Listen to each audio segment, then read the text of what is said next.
Broadcasting from the business capital of the world, this is the Podcast Business News Network. Hey, welcome back, everybody. We are going to talk about something today that all of us deal with at some point in our lives, and that's grief.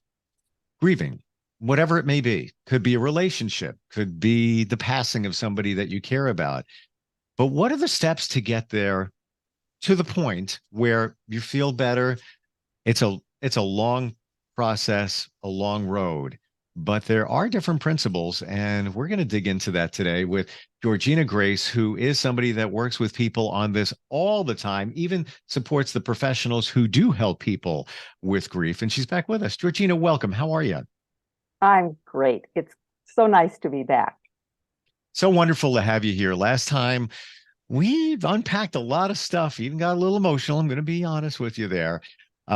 And today we're going to look at the principles of somatic grief relief. It's a program. There's different steps. And why was this program designed? Is it to make it easier or to make it so that somebody can understand the process to go through grief? Steve, over the last 20 years, my clients have taught me so many things. And they've taught me the major stumbling blocks to move through and beyond their grief. And so when the pandemic came along, I knew we were swimming in global grief. So I was encouraged to say, put this together, Georgena, and train other professionals so that they learn two unique aspects: where grief lives in the body and how to support the grieving person to access the wisdom of that grief in their body, and also to teach their clients how to listen to metaphors that are in the body. And so I put this together. It's a 9-week training program for professionals that's offered in 3-week elements. And then the program itself is 11 weeks to take a person through this process. And there's a workbook there and so many other resources for the professionals. They have slides that they can share with their client, all kinds of things. It's many ways to learn. What are the expectations at the end of the 11 weeks? That people will have, the person grieving will have the tools that will allow them to be so self-aware that they can stop in the middle when they're ambushed by grief and be able to say, oh, yes, I'm giving myself in this moment the freedom to fully feel, but they've got awareness. Because what we know in the program is awareness is the first key to change, and change happens only in the present moment. So they've got not only a toolkit that they can say, oh, now it's time to use ACE. Oh, I'll go back to somatic grief release process. But they have the awareness, there's nothing wrong with me, I'm grieving. And in this moment, I am experiencing this. Maybe it's their mean mind. Maybe they're realizing, oh, I just have to be curious about what's going on. So the professionals then, through the training, have this expanded process to use with their clients. Because what you and I have talked about before, the mind can be very, very mean, but the body tells the truth. But we as people don't know how to listen to our bodies. We often ignore that tightness in our gut. We often ignore that tightness in our chest and just keep pushing through.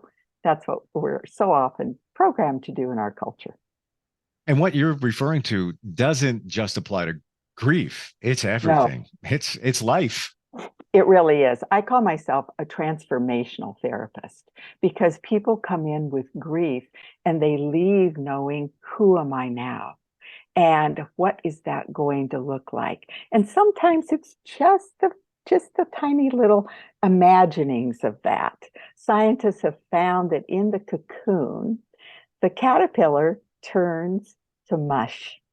And then there are these imaginal cells, that's what scientists have named them, that come together to create this amazing new creature.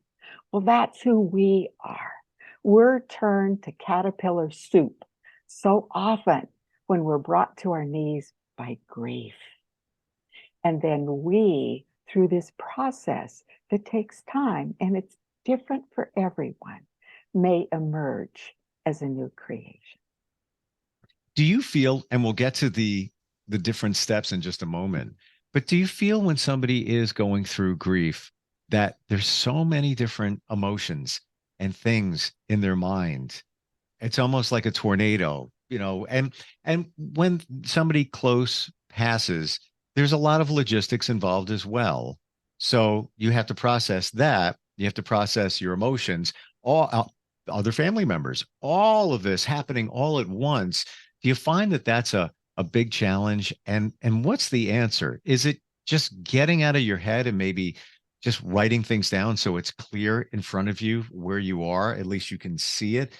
Because even on not going through grief, it could be a challenge when you've got a lot on your mind and it's just like all over the place, and you just need to maybe prioritize or just understand these things.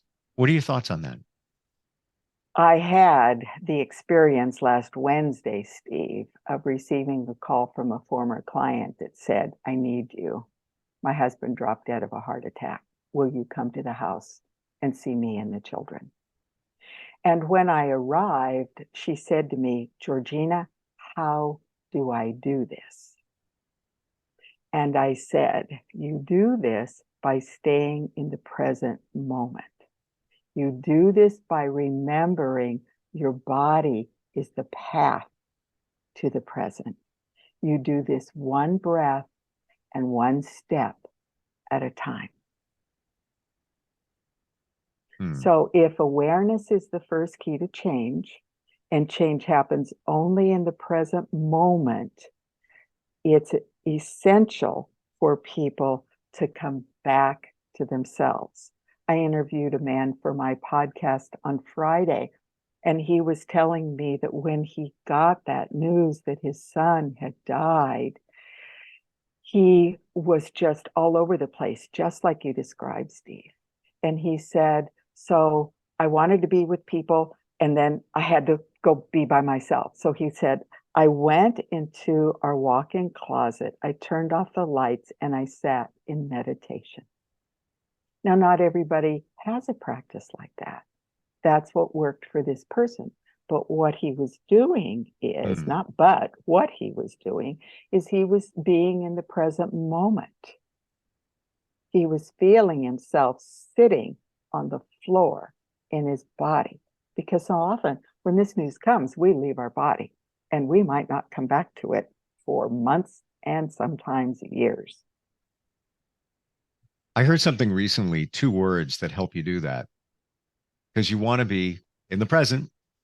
And this is in any situation, but if you're dealing with something, to say you're dealing with it, to verbalize it, acknowledge it, and add 2 words at the end of it, for now.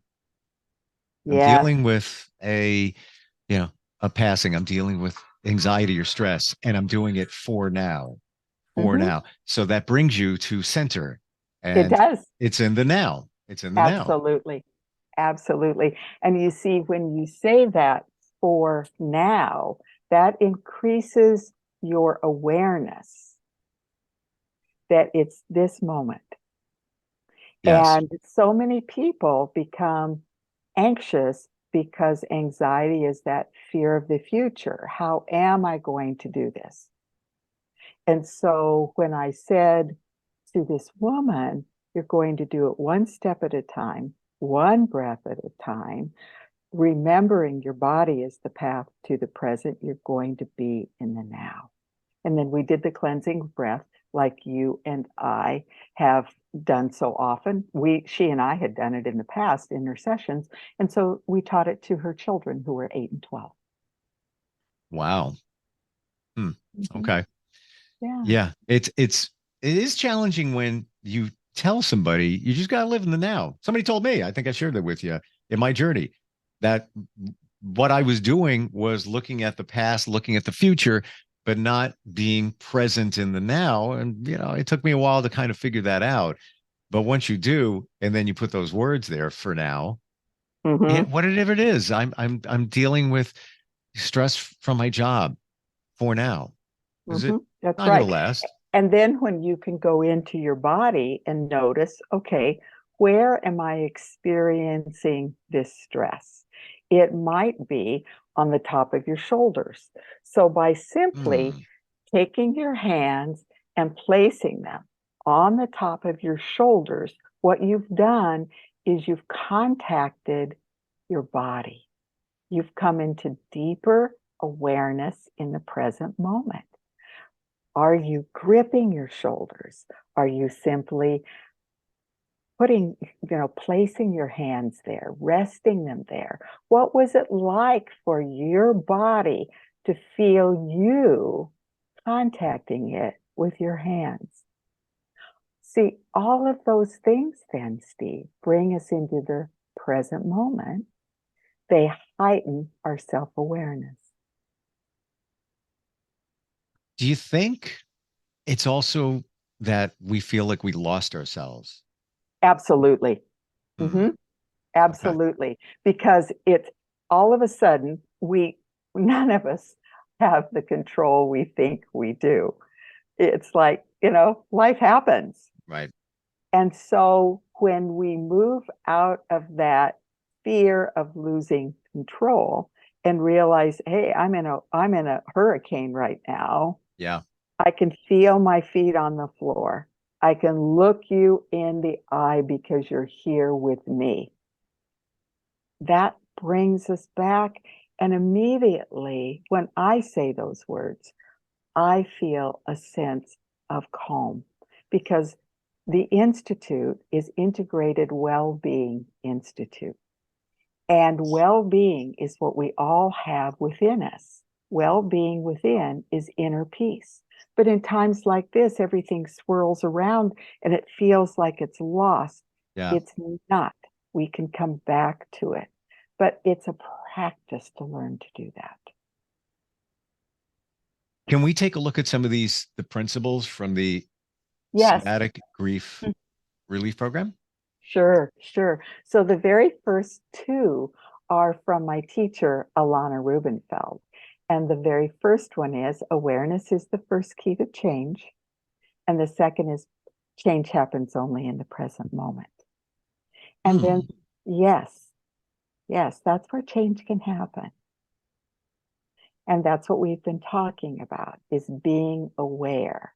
And when you say the words for now, that changes one's perception, perhaps, of the stress. The It, third principle go ahead. I, Yes, I I was just going to say, it just makes it feel like the what you're dealing with is temporary. yes, because it is. Right. Now, the loss has happened. That is not temporary. How you respond to it over time. We've talked about the fact that our job as a grieving person is to make a new connection with that person, that dream, that pet that has passed. And so another principle of the program, the third is allow yourself the freedom to fully feel. So what that means is grieve every day. And when you can, cry in the car on your way to work. Do. I believe so many of us don't realize the power of shedding tears. And it's almost like you anticipate, it's like, I don't want to be sad. I don't want to do that again. Mm-hmm. But you forget on the other side of it, wow, I feel better. I didn't realize how good that was going to feel. Exactly, because you're holding so much in. And tears themselves contain toxins. And so it's very important for us to Mm. cry. And for some people, one tear is their crying that it is results in that feeling better. And then there's others that say, oh, Georgena, I'm so afraid I'm going to start crying and never stop. Let me Yeah. tell you, that is not true. Because I'm only crying for now. There we Right? go. Yes, I love that. So another principle of the program is curiosity is the path to self-compassion. How often do we, in our mean mind, berate ourselves for what we did or didn't do that we may believe caused this outcome? Last night, I sat in a circle of people who were grieving because someone they loved had died of suicide. And so, in that particular kind of grief, there's always the if onlys. So, we returned back to the awareness that we spoke about earlier from Dr. Andrew Huebner, the counterfactual thinking. If only I'd done this, if only I'd done that. What that really does is it takes us out of grieving in the present moment. So when we're, Because you're going back to the past, yes, and the past typically brings on depression, negativity, whereby looking at the future, anxiety, you're anticipating, you're anxious about something that's going to take place or not going to take place. And that's why it's so paramount, so key to be in the present. That's right. So when we become curious, we can't be curious and judgmental at the same time. Those happen in different parts of the brain. So curiosity is the path to self-compassion. Would you talk to someone else in this moment the way you're speaking to yourself? Never. Right, And right. I think it should be, also phrased, would you speak to somebody that you care about Yes. in that well? Because Thank we you. might, I like that. we might, or someone you love. You should love Mm-hmm. yourself. Would you speak to Yes. them that way? Right. No, you never would. Mm-hmm. Mm-hmm. Never No, would. we never would. And then the next principle is unconscious beliefs keep us stuck in grief. So there's a part of the program where we look at beliefs of the person grieving that the professional is working with, and really then notice, is that belief true? So for instance, how can I feel happy in this moment? Isn't that dishonoring the person that has died? That's a Okay. tough one. That's Mhm. I truly believe that is if there's a top three challenges that somebody goes through, that's going to be one of them. Or moving your life forward. Mhm. Mhm. You feel So guilty. absolutely. So what I say to people who are grieving is, remember, grief is like a roller coaster of highs and lows. So when you're in that moment of happiness, you're still in grief. I'm giving you permission to feel happy for now. For now. Yes. Yeah. Right, because we know we're going to plunge down into the abyss of grief. Is it okay to think or to say to somebody that's grieving, I'm guarded on that one, but okay to think that would the person who passed want you to feel that way? What would they want? Yes, yes, we've had many conversations in my office about that. And very often clients will realize that themselves, or when I ask that question, what would blank want you to be doing, da da da, as this event is coming up, or Yeah. And we Mhm. all know the answer. Yes. We don't want to accept the answer because we still want to honor their memory, but they would want you to move on. They would want you to be happy. And I think it also comes down to what would make you happy for now. Hmm. And I always use the language, Steve, move forward. Right. because on is kind of like, leave it at the side of the road. Right. Leave it in the rear view. I'm moving on. Exactly. I'm moving on. Hmm. Move forward. Right. Yeah. Yeah. Hmm. It's a little nuanced, but it is kind of It impactful. is. It really is. And so another principle of the program is get out of your mean mind with metaphor.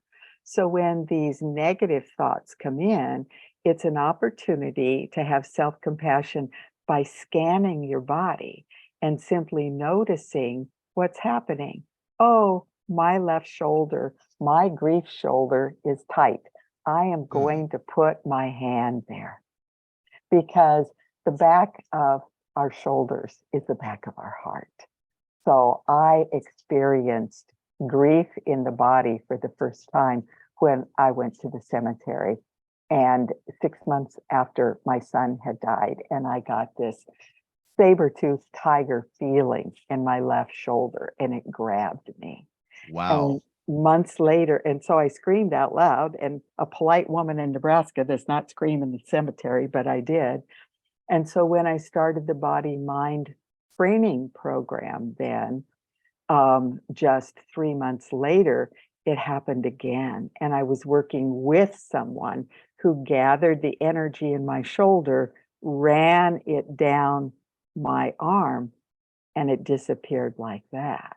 So we went to the faculty and said, what just happened? This was remarkable. And they Hmm. said, grief lives in the heart, and you were experiencing it in your left shoulder as the back of the heart. So, I, we have just a few moments left, but I want to ask a question. We're talking about essentially grieving the passing of somebody. mhm, What if it's the ending of a relationship? same, Is it? because, oh, yes, absolutely. And losing your home and losing your job. But that relationship, you see, that person is still here, but you're not going to be in relationship with that person for whatever happened. And so as a result, I've used this when something comes up about a relationship that I'm no longer in. I recognize this thought about that person that's come back. I forgive this thought about that person for coming back, and I release this thought to love. What if, now I'm gonna go another layer here. What if it was a relationship and the other person did the wrong thing? Maybe did some horrible things. And now you have the grief thing, but you also have the maybe the anger thing. And the Hmm. two of them are working together. How do you Hmm. work through that? What you do is you've got the anger thing, and what you come to is forgiveness. You will never need to forgive them for their behavior. Yeah. That is what you do, is you forgive yourself for being in the relationship, for perhaps allowing the behavior to happen, for choosing somebody like that. Does that make sense? Yeah. Yeah, absolutely.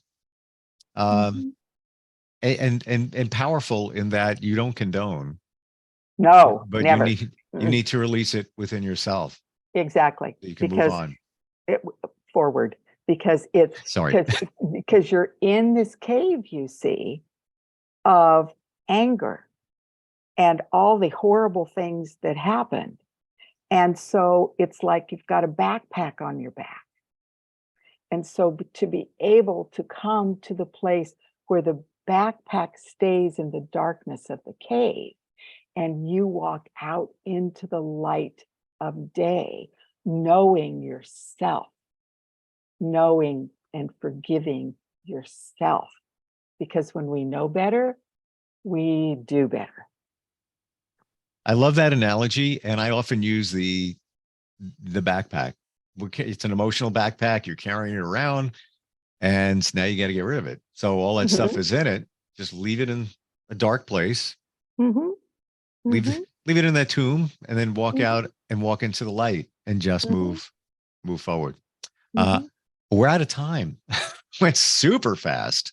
It did. It really did. Probably the fastest ever. I'm just getting started here. I know. But this program and the principles are fantastic for helping somebody move forward with their life, and do it now. How does somebody reach you, Georgena? They call me at 503-309-3966 or go to the website, and that website is Integrated Wellbeing Institute, or because you have my name, georgena.eggleston@gmail.com. You are just amazing.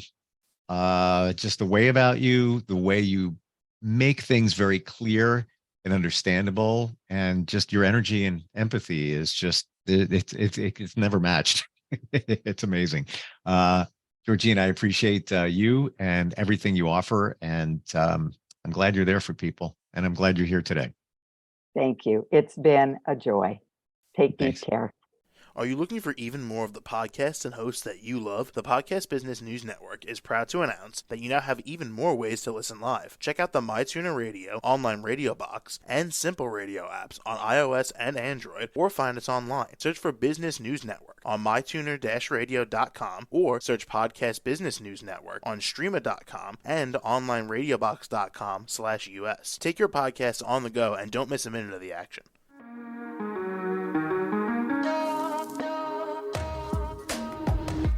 Broadcasting from the business capital of the world, this is the Podcast Business News Network. For nearly 2,000 severely injured veterans, everyday life has become filled with barriers. Day-to-day simple tasks can become pretty daunting. I have to carry my chair up 2 flights of steps or have somebody do it for me. What scares me the most is just the falling. When I'm struggling with my house, I think, to have that one great barrier just knocked down, it's crucial. Home for Our Troops is a wonderful nonprofit that builds a mortgage-free, fully adaptive, handicap-accessible house. And there's no catch. It'll be our very first home that we've ever owned. This is a game changer. This is where your life begins again. We need you to join us in completing this important mission. Please visit hfotusa.org and help build homes and rebuild lives. Because of you, everything's going to be okay.